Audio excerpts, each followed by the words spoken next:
Olá pessoal, bem-vindos ao canal. Hoje a gente vai tirar uma dúvida aqui para a galera que está começando sobre a semínima. E me fizeram uma pergunta assim: a semínima é sempre o tempo da música? Então é só a gente aprender a semínima como tempo e a gente aprendeu tudo?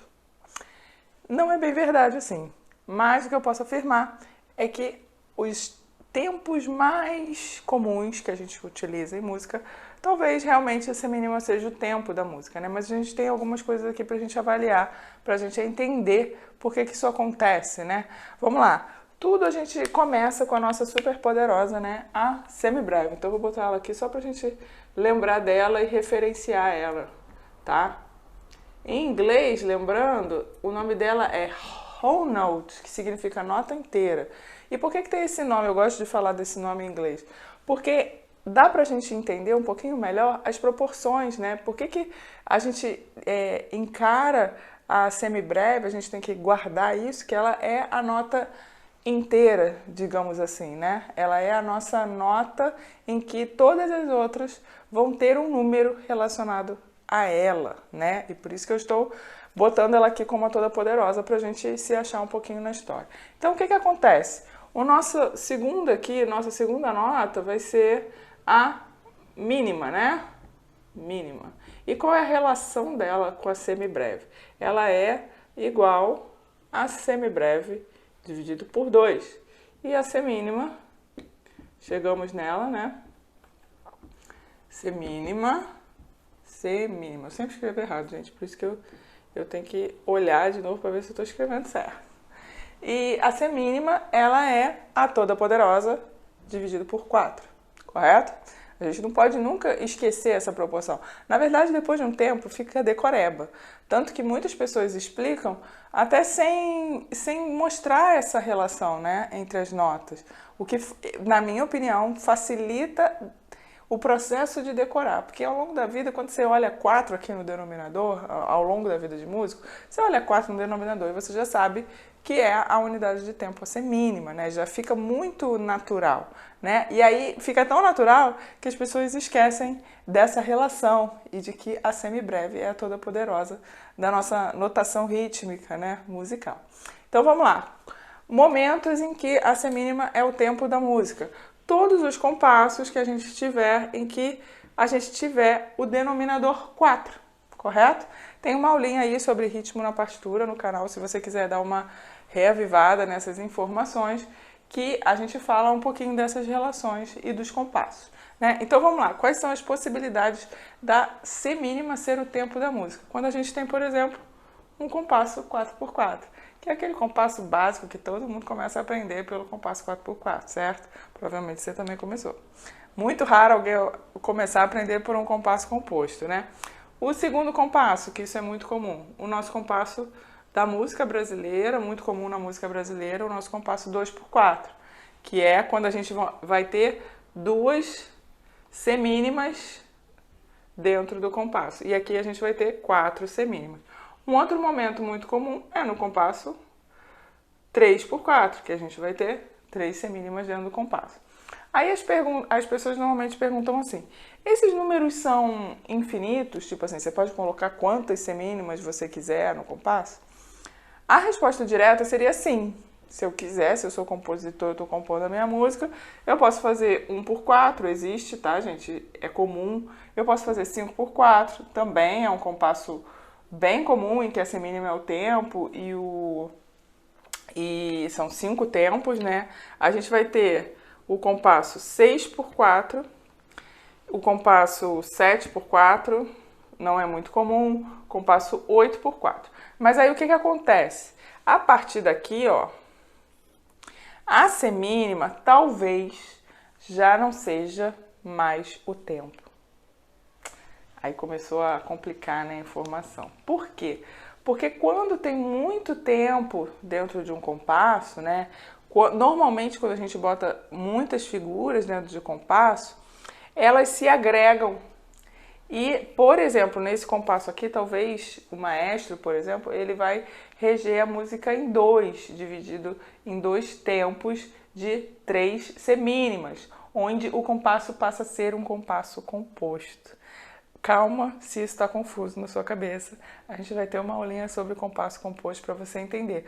Mas só para você entender que, naturalmente, na nossa música, ninguém bota um...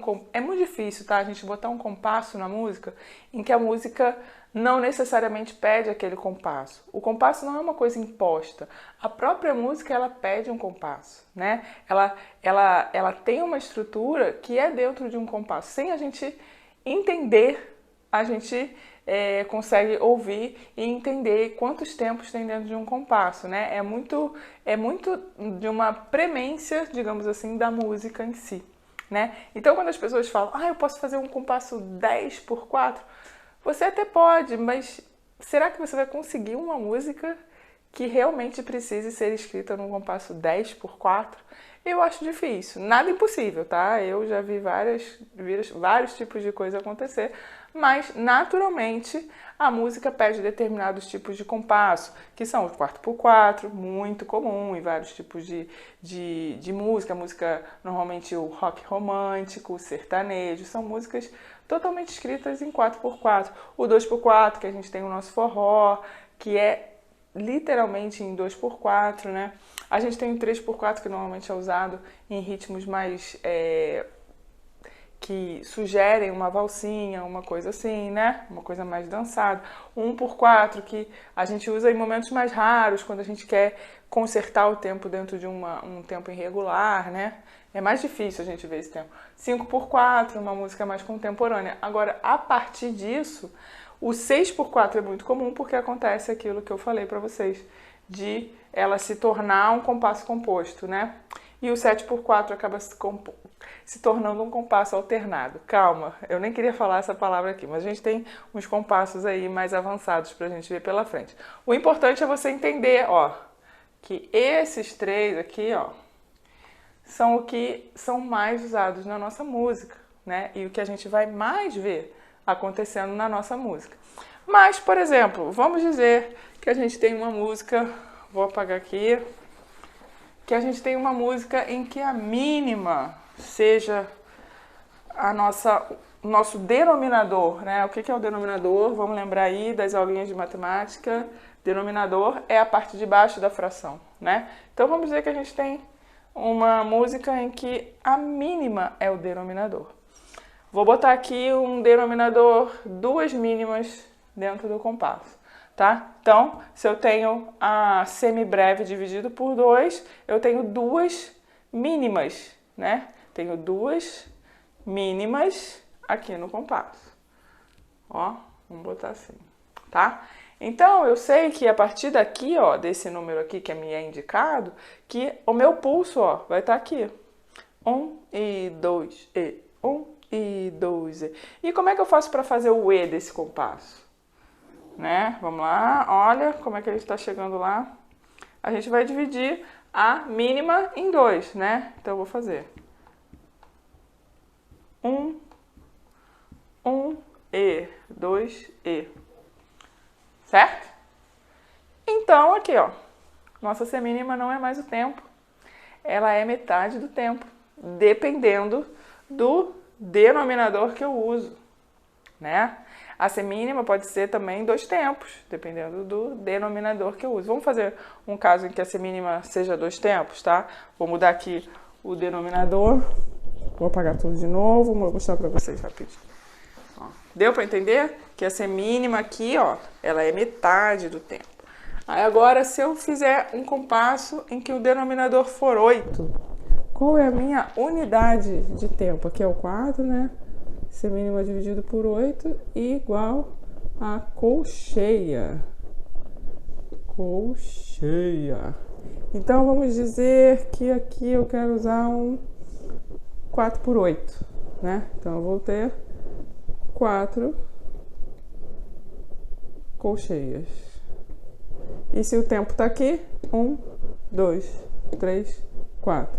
Quando eu junto duas colcheias, eu tenho uma semínima, que já não é também o tempo. Vai ser 1, 2, 3, 4.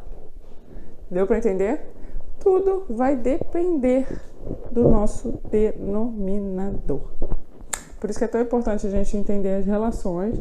Se eu não me engano, é a aulinha 1 de leitura rítmica, que está aqui no nosso canal, dá uma olhada lá, tá? Mas para você não ficar pensando, porque o que acontece quando a gente aprende uma teoria muito rápida, de qualquer jeito, só para a gente resolver um pouquinho o problema ali do ritmo, a gente começa com 4x4 e a gente vai achando que todas as músicas são 4x4, 2x4, 3x4, né? Mas a gente tem muitas outras possibilidades de subdivisão, de unidade de tempo, em que a gente tem que aprender para aumentar o nosso vocabulário.